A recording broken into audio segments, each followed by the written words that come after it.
799 et 1099 €. Oui, ça fait mal. Ce sont les nouveaux prix des Pixel 8 et 8 Pro. Et si vous avez un petit peu suivi la gamme Pixel de Google, vous avez tout de suite compris qu'on parle d'une grosse augmentation de prix. Et ouais, ça fait mal. Donc dans ces deux prix, c'est surtout celui du Pixel 8 Pro qu'on retient, 1099 €. Ça faisait longtemps qu'on n'avait pas passé la barre des 1000 € chez Google. Et donc, quelque part quand même, Google perd un de ses gros avantages, c'était de faire des smartphones haut de gamme à un prix quand même bien plus abordable, entre grosses guillemets abordable, on parlait quand même de plusieurs centaines d'euros, mais à un prix plus doux que les autres haut de gamme des autres marques. Mauvaise nouvelle quand même. Mauvaise nouvelle, c'est vrai, mais attention, en contrepartie, on a aussi une belle, même une excellente nouvelle pour ces Pixel 8 et Pixel 8 Pro, la durée des mises à jour. Parce que oui, ces Pixel 8 et Pixel 8 Pro, ils vont avoir droit à 7 ans de mise à jour. Et attention, quand je dis mise à jour pendant 7 ans, je ne parle pas que des mises à jour de sécurité, je parle aussi de ce qu'on appelle les mises à jour majeures, ça veut dire les mises à jour d'Android. On passe d'une version d'Android à la suivante. Comme là, par exemple, on passe d'Android 13 à Android 14. 7 ans, c'est vraiment énorme dans le monde d'Android.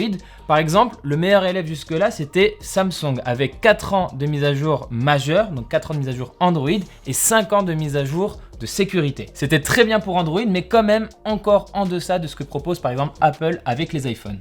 Là, avec cette promesse de 7 ans de mise à jour, Google fait non seulement mieux que les concurrents Android, mais vient aussi titiller Apple sur la longévité des mises à jour, donc la durabilité des smartphones, et voire fait même mieux qu'Apple parce que Apple, globalement, il y a 6 mises à jour qui sont proposées. Et là, chez Google, avec 7 ans, est-ce qu'on peut attendre 7 mises à jour? C'est là où j'ai un petit doute, je vous explique. Parce qu'en fait, ce qu'il faut savoir, c'est que là, au moment où on tourne cette vidéo, Google nous a dit du coup, on a une promesse de 7 ans de mise à jour, que ce soit des mises à jour d'OS, donc de système d'exploitation, des mises à jour de sécurité ou des mises à jour de fonctionnalités, ce qu'ils appellent les Pixel Drops. Donc ce sont des fonctionnalités qui arrivent tout au long de la vie d'un pixel, des fonctionnalités exclusives au pixel, notamment dans Google Photos par exemple, ou avec Google Assistant.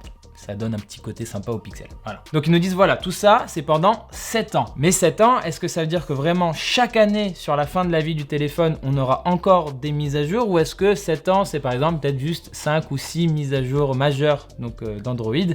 C'est la petite question, c'est la petite interrogation que j'ai.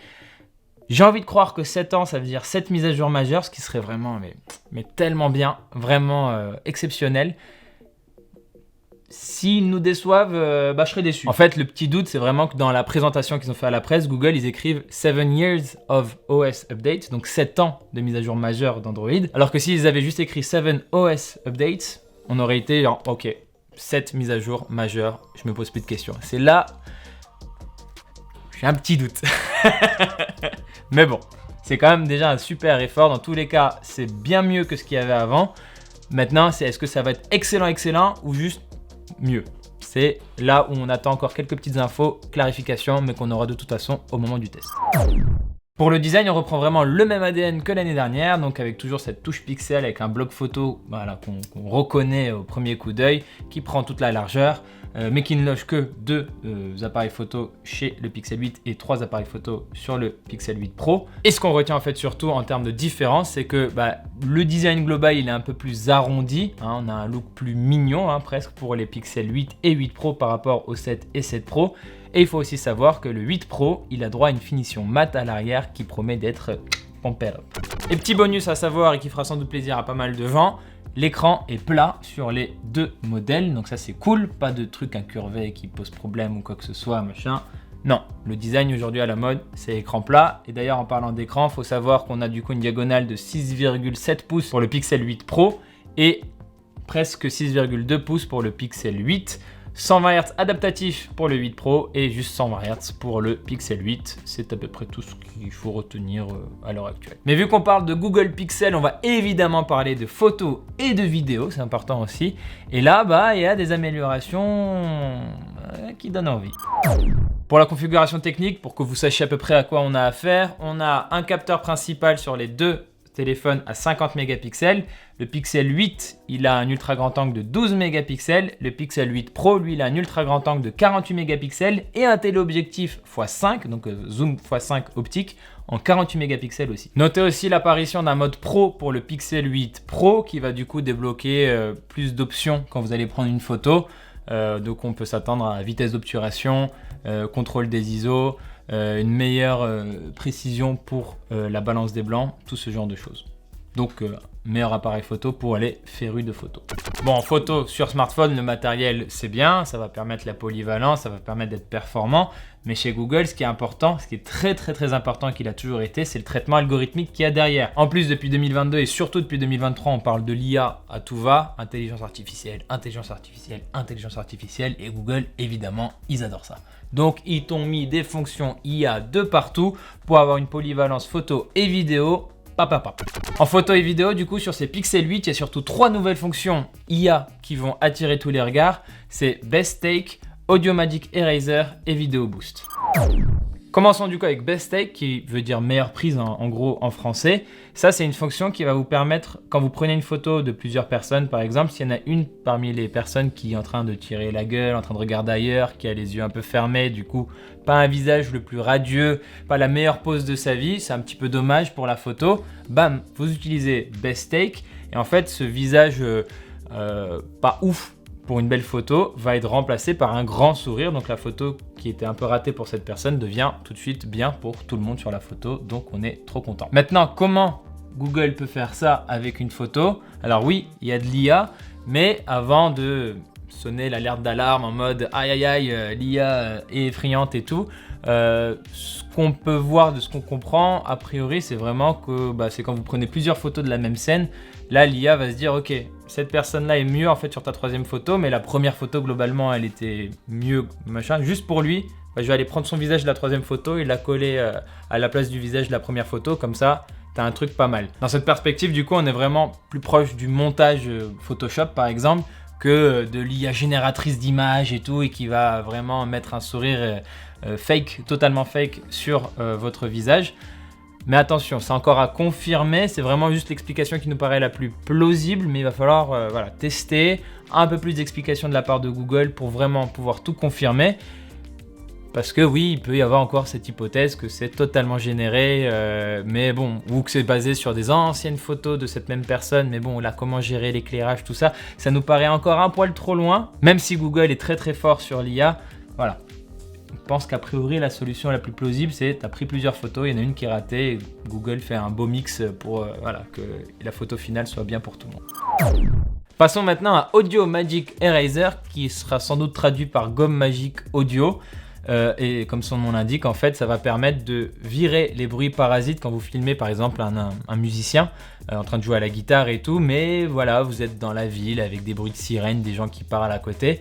Là, vous filmez et avec cette fonctionnalité, en fait, le téléphone va vraiment se concentrer sur la musique qui est en train d'être jouée, donc le son le plus intéressant finalement, filtrer le reste pour avoir une vidéo sympa quoi. Autre exemple, cette fonction elle peut être aussi assez pratique pour les gens qui se filment en vlog, en train de parler face à la caméra et tout.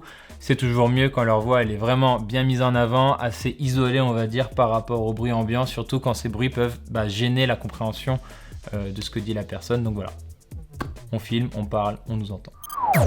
La dernière fonction qui va sans doute aussi beaucoup attirer le regard, elle s'appelle Video Boost et du coup elle est centrée sur la vidéo évidemment. Alors ça, il va falloir encore avoir beaucoup d'explications de la part de Google sur les tenants et aboutissants, mais de ce qu'on comprend, on active la fonction Video Boost et nos vidéos sont beaucoup plus fluides à l'image, beaucoup plus agréables à regarder. Et a priori, ça a du coup vraiment un impact sur les vidéos de nuit, sur le mode nuit vidéo des Pixel 8 pour améliorer la clarté et du coup avoir vraiment, même si les conditions lumineuses sont mauvaises, avoir vraiment une vidéo qui est agréable à regarder, où il n'y a pas besoin de plisser les yeux et tout. Et ça, grâce à Video Boost, apparemment, ce serait vraiment, ça atteindrait des niveaux waouh. Maintenant, ça c'est la promesse. Il va falloir attendre les tests évidemment pour en avoir le cœur net. Toutes ces fonctions plus intelligentes que je vous ai un peu listées, elles sont notamment dues au Google Tensor G3. C'est la puce qui est à l'intérieur et qui est conçue par Google Maison. Je sais pas pourquoi j'ai fait ça, je suis pas de la maison. Pour rappel, cette puce Tensor G3, elle permet pas forcément de débloquer des puissances brutes, monstres de jeux vidéo, mais elle donne à Google du contrôle sur ses fonctions photo et IA. Donc voilà, c'est la balance entre grosse puissance et fonctions IA. Google choisit plutôt les fonctions IA, c'est bon à savoir à chaque fois. Et en parlant de fonctions IA, l'intelligence artificielle, ça ne concerne pas que la photo et la vidéo, ça concerne aussi Google Assistant, qui est plus puissant que jamais sur les Pixel 8 et 8 Pro. Malheureusement, ça a l'air d'être essentiellement disponible que pour l'anglais américain dans un premier temps. Donc en français, il faudra attendre un petit peu plus. Bon, je peux quand même vous citer pêle-mêle 2-3 fonctions sympas. On a par exemple une promesse de conversation plus naturelle avec Google Assistant, donc même en faisant des et ben, il comprendrait quand même la conversation, il resterait concentré. On a la possibilité de résumer une page web, voilà, et de faire un résumé un peu comme Google Bard pourrait faire par exemple, mais on est sur Google Assistant. Et on a aussi, pareil, sur une page web comme ça, on peut demander à Google, hop, tu me traduis ça, tu me le lis à haute voix et tu me le traduis en même temps, donc des trucs plus intelligents, plus pratiques. Mais tout ça, dans un premier temps, ce sera surtout disponible pour les Américains. Toutes ces fonctionnalités, on espère les avoir assez vite en France. Dernière petite amélioration qui mérite d'être citée et qui, je pense, pour le coup, devrait être aussi disponible en France, c'est que Face Unlock, la reconnaissance faciale, atteint maintenant un niveau de sécurité suffisant pour pouvoir fonctionner avec des applications de paiement mobile ou des applications bancaires. Avant, il fallait forcément taper votre code ou entrer l'empreinte digitale. Maintenant, même si ce n'est pas une reconnaissance faciale 3D, le niveau de sécurité est en mode c'est bon, c'est assez élevé, on peut débloquer le paiement sur Google Pay par exemple, ou si vous allez vous connecter sur votre banque. Maintenant, il faut savoir s'il faut aussi que la banque du coup autorise, enfin bref. J'imagine que ça va pas se faire tout de suite hyper fluidement, mais voilà, la base est prête. Petit mot aussi juste sur la charge rapide qui est un peu meilleure, on passe à du 30 watts sur le Pixel 8 Pro et à du 27 watts sur le Pixel 8. Donc c'est pas énorme, mais l'avantage c'est que vous pouvez continuer d'utiliser le chargeur officiel de l'année dernière par exemple, qui était déjà à 30 watts, donc pas de souci. Voilà, c'est une petite amélioration pour ce que ça vaut. Donc voilà, vous en savez à peu près autant que nous maintenant sur les Pixel 8 et 8 Pro. Donc je rappelle les prix qui commencent à 799 € pour le Pixel 8, 128 Go et à 1099 € pour le Pixel 8 Pro, 128 Go également. Sachez aussi qu'il y a des offres de précommande pour ces deux smartphones. Avec un Pixel 8, vous obtenez des écouteurs Pixel Buds Pro et avec un Google Pixel 8 Pro, vous avez une Pixel Watch 2 qui est un peu meilleure que la première Pixel Watch, mais qui quand même vaut au moins 350 €. Donc c'est quand même un beau produit à avoir en cadeau comme ça avec la précommande. Précommande qui court jusqu'au 14 octobre. Voilà, c'est tout pour cette vidéo. Merci de l'avoir regardé jusqu'au bout. N'hésitez pas à nous dire dans les commentaires ce que vous pensez de ces deux nouveaux smartphones, Pixel 8 et Pixel 8 Pro. Trop cher? Est-ce que les promesses de mise à jour, ça vous intéresse? Voilà, on est curieux, on aimerait savoir. On se dit à très vite pour un test, évidemment. Prise en main, test, tout ça, ça va arriver vite. Retrouvez-nous sur tous les réseaux sociaux. On est partout, notamment sur Twitch. Les liens, ils sont dans la description. Et surtout, à très bientôt dans une prochaine vidéo. Sur Android. Sur Android. Sur Android, voilà. Sur Android.